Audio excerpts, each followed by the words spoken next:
Did you enjoy that?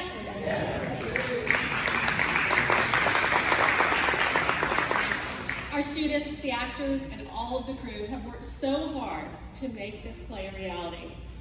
If you enjoyed the scene, please come back. You haven't heard that yet, right? Angie Sanson is the director of our theater department, and she does an amazing job with our students twice a year putting on productions and gets them to get up there and ad-lib and do all the things that they feel comfortable doing, even some of those who don't feel comfortable. Thank you, Angie.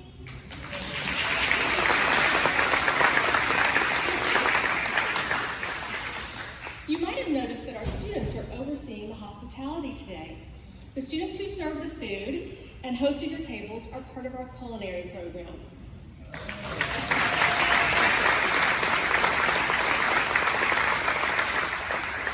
This program provides our students with experience cooking, creating budgets and plans, working in teams, and accepting roles in internships with our businesses. Sue Hoyer leads this program. Thank you, Sue.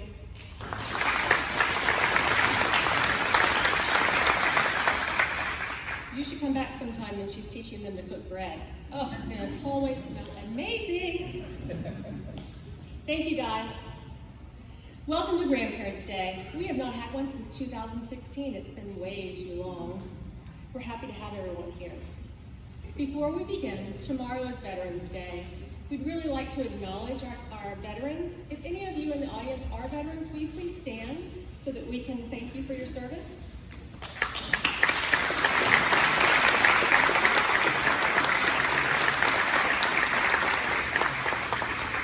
We are honored that you are here with us. My name is Michelle Joseph. I am the head of school and founder of Gateway Academy. I'd like to start with a story. This is my story. I grew up in a stable, safe home with brother and sisters, aunts and uncles, cousins and grandparents. No, we did not live in the same house. That would be uncomfortable. But we lived very close to each other. Life was good. But my memories of school are not so good. I remember in elementary school feeling behind all the time. I could write my letters, copy things from the board, even organize myself. But no matter how I tried, I couldn't keep up in reading. Sounding out the words didn't make any sense to me. I was always in the lowest reading group with other struggling readers. Imagine trying to figure out this magical thing of reading when everyone in your group was reading poorly. I thought this would be fun. Other people had fun reading. I was not having fun. It was a daily exercise in futility. I felt embarrassed and defeated every day. I realized in third grade it was best just not to read out loud and not to answer any questions. The teachers would tell my parents, she just sits there and stares at me when I ask questions or ask her to read. While they were correct in their observations, it seemed that nobody ever asked why. Back then, most educators didn't know about dyslexia or ADHD. And fewer still knew what to do about it. I found refuge at my granny and granddaddy's house. My granny was a big woman with a sharp tongue and a quick wit. She was not a person to be trifled with, but Granny understood. She understood my interests and strengths. She understood how to love deeply, and thankfully, she understood that I had potential beyond my challenges. Each day, she would work hard to help me read. She was patient, caring, and persistent. She never allowed me to give up. She taught me how to read. In high school, I learned enough coping skills to get by. My report cards contained a whole lot of C's and D's, for which there was lots of arguing in my household, but I passed. On the first day of 11th grade, I sat down in my English class next to a girl that I didn't recognize. However, she recognized me, turning to me in front of the entire class and saying, "I remember you. You're the girl that had to stay in from recess in first grade because you wouldn't do your work during class." I was horrified. I just felt like that confused little girl 10 years before. The embarrassment was still there, and I was still trying to hide my difficulties. Sensing my growing frustration and seeing that I was further behind every day, my mom finally took me to be evaluated. It turns out I was reading on a 3rd grade level in the 11th grade. I have the test in my office to prove it. Over the summer, after my 11th grade year, I was sent to participate in a reading and study skills program. I actually loved it. Finally, I was able to read things at my reading level and learn how to get better on a daily basis. I felt some success. They showed me how to improve my reading and to focus on the right things. I made progress and moved from that 3rd grade reading level to the 5th grade reading level in 2 months. It wasn't an overnight success, but by any means, I felt that now with this experience that anything was possible. This was the first time anyone had spent time to help me and show me that they cared about my reading skills, since my granny took that time out to help me decode those first words. My granny and my reading teacher changed my story. Somehow, I was accepted to college. Stephen F. Austin State University, go Jacks. The day my parents dropped me off at my door, they asked me, "What do you think you want to be? What courses do you want to take?" I knew the answer. I told them I wanted to be like Granny, and I wanted to be important, like the woman who taught me how to read. After graduating from college, I began to work with children in schools. I felt empowered to work with the students who had trouble reading, but some things had not changed. The system still did not match what these students need. I watched as they fell through the cracks. I knew how they felt. For 17 years, I worked in school systems, helping kids keep up and focused on the right things. I learned how to teach reading and began to watch as non-readers became readers. My path was to teach the kids that learned differently, the ones who didn't fit the mold of the school system. In 2006, I, along with 3 other brave souls, decided to create a place where each kid was valued, inspired, and safe. Where teachers taught kids at the place where they were without expecting them to fit the mold of school. We wanted to help them find their story, their way. Gateway Academy was created. As I reflect on our legacy and how far we've come since 2006, I think about the legacy of change, helping students to change their story from one of struggle to one of joy and opportunity. We founded Gateway with the idea to change the story for every neurodiverse student that walked through our doors. We focused on preparing our students for major transitions in life, from high school to employment to a future uniquely their own. Our staff is constantly looking for ways to connect with our students and build innovative lessons and programs to help them realize their potential, then challenge them to achieve more. We are not here to teach our students to get by, we're here to teach them to thrive. Over the years, we recognized that improving their academics wasn't enough. We had added targeted programs to give students a path to realize their potential. In 2013, we saw that our graduates were not finding and keeping employment, even when they had a college education. Our kids seemed to need direct teaching on how to keep a job. So we created the Employment Skills Program. Now they all leave Gateway with 150 to 200 hours of internship time in local companies. In 2013, 50% of our graduates were sitting on the couch. This was not okay.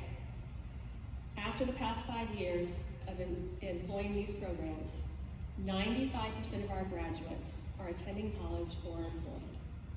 That is huge.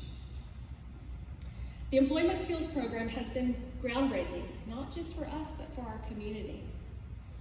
We are routinely involved in sharing our information to similar schools and businesses because we believe that our success needs to be shared and replicated in the greater Houston area.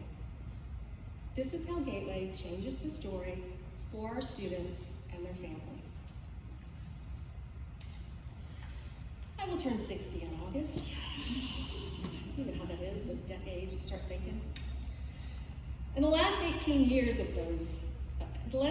of those years, I've been working with a group of amazing educators and innovators to build Gateway Academy.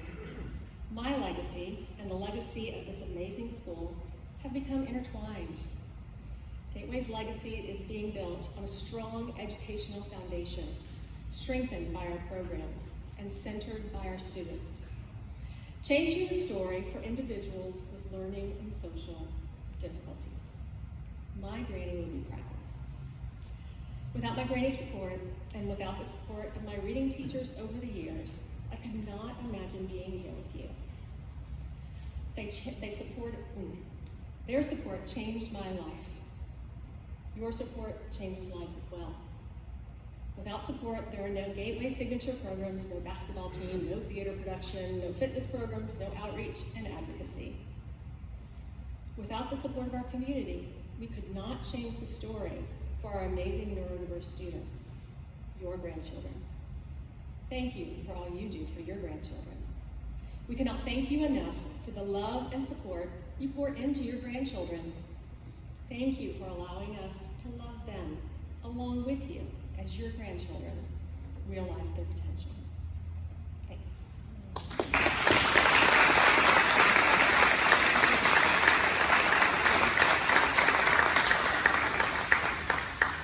I would like to now bring up one of our outstanding seniors and student leaders, Adam Hakimi.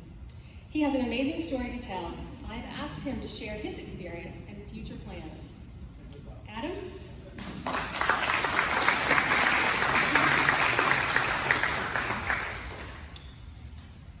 Good morning. Good morning.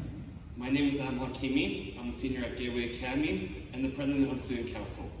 On behalf of all the students at Gateway, welcome and thank you for coming. I have many interests, but over the last few years, I've been increasingly drawn to video production and screenwriting. Even when I was at the age of 3, I was fascinated with a variety of films, whether animation or live action. A few years ago, I fell in love with a film for the first time, Avengers Endgame. It was exciting and well written, but the best part of that experience was experiencing it with a crowd. Film, and more recently, theater, seemed to be the way I sorted out my life. When COVID-19 affected the whole world, and my mental health, I started to actively study the world of film, getting my hands on any type of genre of cinema I could watch during those 6 months. I watched classics, dramas, psychological thrillers, horror films, big franchises, anything that interests me. Once I started Gateway Academy, I began thinking of video production as a possible career, but I was not confident in saying out loud that this would be my path. Among the many films I've watched, Babylon, a movie directed by Damien Chazelle, stands out for me. Set in the Roaring '20s, it depicts the demise of the silent film era and the beginning of the talkies.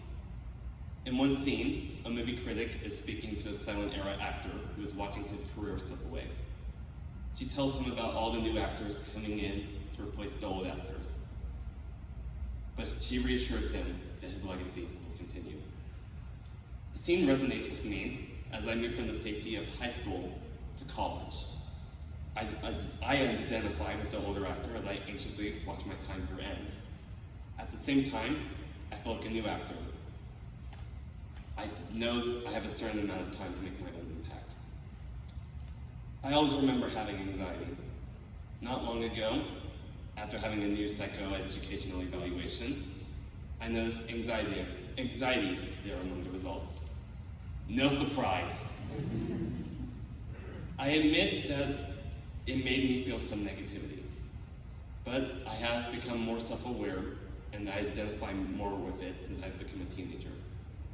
In spite of this diagnosis, I have been able to do multiple theater productions at the Jewish Community Center in Houston since I was 10 years old. I feel like I have developed some sort of alter ego. When I'm acting, I become so focused on my part in the play that my anxiety exits the building. To battle anxiety, I have also educated myself about it. I have learned that having anxiety is a common diagnosis. It It causes physical symptoms for me at times, such as shaking and sweating. Even though there is no cure for anxiety or ADD or autism, my other diagnosis, I found ways to self-manage when I feel stressed or anxious. I can distract myself by watching a film or watching funny videos. I'm able to regulate myself by talking to someone I trust, like a family member, my therapist, a teacher, or my school counselor. Breathing exercises or listening to music can also be really helpful. Yes, anxiety has been a part of my life experience. In fact, I'm feeling it right now. My head of school, Dr. Michelle Joseph, helped me see things differently that my struggles are my gifts. They make me unique and give me a unique perspective on the world. They have caused me to be more aware of others, to be kind, to be hardworking, and to be brave. My mother is also good at remembering this. I'm not going to let my diagnosis define me. Instead, I'm going to do as I've been doing and learn as much as I can about it and use it to my advantage. I'm confident that I can reach my goals and I will be able to help others along their way. The well-known professor, author, and podcast star, Brené Brown, was able to perfectly express my feelings when she said, "One day, you will tell the story of how you overcame what you went through, and it will be someone else's survival guide."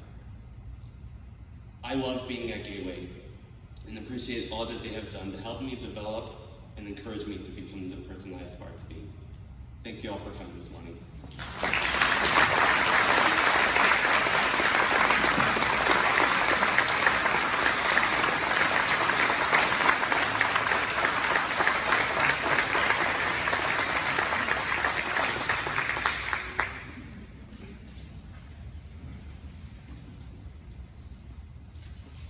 We hope you enjoyed seeing our school and your grandchildren and listening to Adam.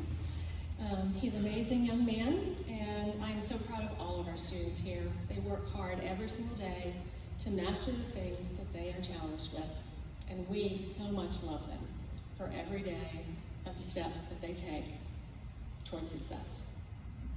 Thank you for coming. Your grandchildren will be out on the deck waiting for you to say goodbye. Y'all have a great day.